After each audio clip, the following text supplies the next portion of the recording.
We had a bunch of goats kidded in March, so they're very early lactation still, so they're high fat content at the moment, but low protein.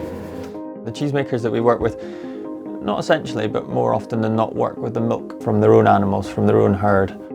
If they don't get it from their own herd, they would have to have an extremely close relationship with a known, probably single source, locally delivered, so that they can have that two-way relationship again with the farmer that does provide them with their milk.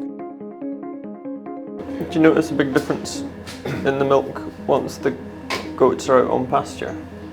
Not a huge difference. It might be because the majority of our hay is taken from fields around about Yeah, okay, so it's super the local. farm, so it's the same sort of species. Hold the bottle? Yeah. Oh, really? Oh, hello. Don't want to scare you though. Your tea. Due to environment or season, the milk changes on a daily basis, and that's something that's celebrated by the producers that we work with, by the cheesemakers that have to tweak or change what they do on a daily basis to kind of get the best out of that day's milk.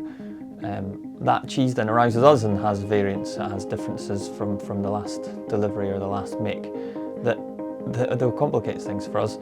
It's something we celebrate. That's the bit that we get excited about, is that it's not a standardised product.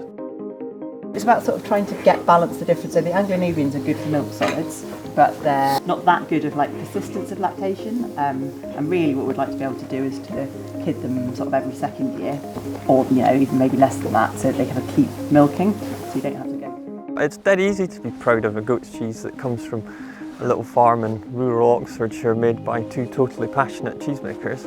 What we've seen today is a handmade product. Complete contact with the milk through to the point where it just becomes a cheese that's ready to kind of come out to us. Oh yeah, did you say that the first kids came? First kids came yesterday. We had the pregnant goats out last week, but they're too close to kidding now, so we don't want them kidding outside. Because they've been in the barn for a few months over the winter, they just get a little bit nervous, so they kind of get used to it. But they'll work their way down, will they? Yeah, they'll start working, and you can already see where the milkers come in. Can you see the difference between? The relationships we have with the cheesemakers have been growing and developing well over the full last decade of Buchanan's cheesemonger, and long before that with me. I've worked in the cheese industry for about 20 years, so I've known a lot of these people forever.